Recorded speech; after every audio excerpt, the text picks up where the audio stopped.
There's no question, whatever. I know there's some dispute about the specific numbers, but what unfolded yesterday was unquestionably a massacre. We have seen the images of the bodies of children littering the streets. We've seen the horrific scenes at the hospitals of weeping parents and bloody children. And to look at an incident of that scale, to see that many casualties, and to celebrate this as any kind of success is effectively to say that the lives of Israelis are more valuable than the lives of Palestinians. That is the only way anybody can celebrate this as a success.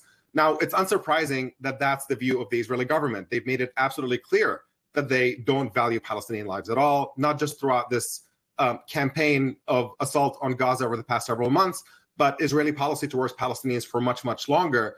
What has been disappointing is the way our government also has reduced the massacre to a footnote and focused primarily on the retrieval of hostages. And Frederica, all you have to do is just imagine the reverse scenario.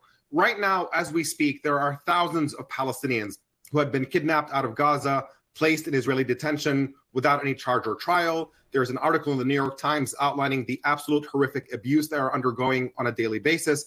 And if Hamas today were to carry out an incursion into Gaza, kill a couple of hundred Israelis, and then retrieve 4 Palestinians, would anyone in our discourse be celebrating this as some kind of victory? Would anyone even know the names of the 4 Palestinians who had been rescued from Israeli detention?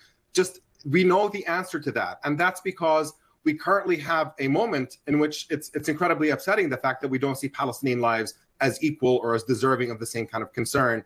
And we carry on just accepting this mantra of Palestinians as collateral damage and a necessity, and continuing to treat the Israeli government as some kind of protagonist in this story, even though they are ultimately responsible for the situation in which we find ourselves in.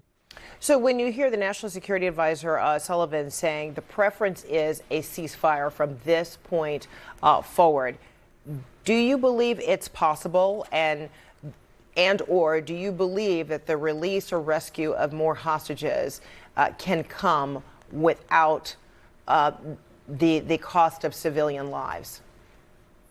Yeah, Frederica, it's even more than just civilian lives. The Israeli insistence on pursuing the release of hostages through purely military means has, in fact, killed far more Israeli hostages than they have rescued. And I'm talking about Israeli bullets and Israeli bombs that have cost the lives of their own hostages.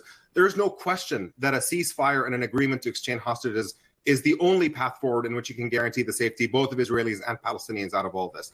We've seen the biggest number of hostages being released the last time there was a temporary ceasefire in which we agreed for an exchange of hostages and prisoners between the two sides. And that is obviously the path forward. There is currently a deal on the table that basically says, in exchange for the end of this war on Gaza that has just utterly devastated Gaza, killed nearly 40,000 people, in exchange for an end to that war, Israel can get all of its hostages back without another person being killed from this point moving forward. There's simply no reason not to accept that, except it seems that the Israeli government's goal of destroying Gaza seems to rank much higher than the lives of their own hostages, which is why we're stuck in this grotesque scenario.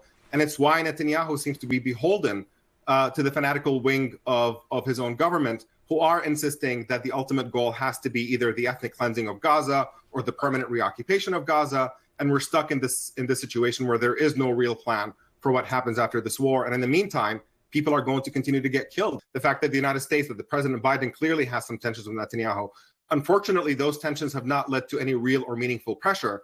The only way President Biden can actually change Netanyahu's behavior is by credibly threatening to withhold U.S. military funding for Israel if Netanyahu does not change course. That, unfortunately, does not seem to be on the table. But I think Gantz is banking on that pressure ramping up moving forward and is trying to express a more clear and decisive disagreement with Netanyahu, hoping that when there is more mounting American and domestic Israeli pressure on Netanyahu, that he might potentially be there to essentially reap the benefits of that discontentment and take charge.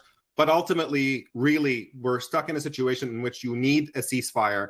That ceasefire can only be brought about through American meaningful pressure. And that has to mean that America cannot continue just providing unconditional military funding, knowing how these weapons are being used, knowing that every major human rights organization in the world is describing Israeli bombings in Gaza as indiscriminate, as costing too many civilian lives.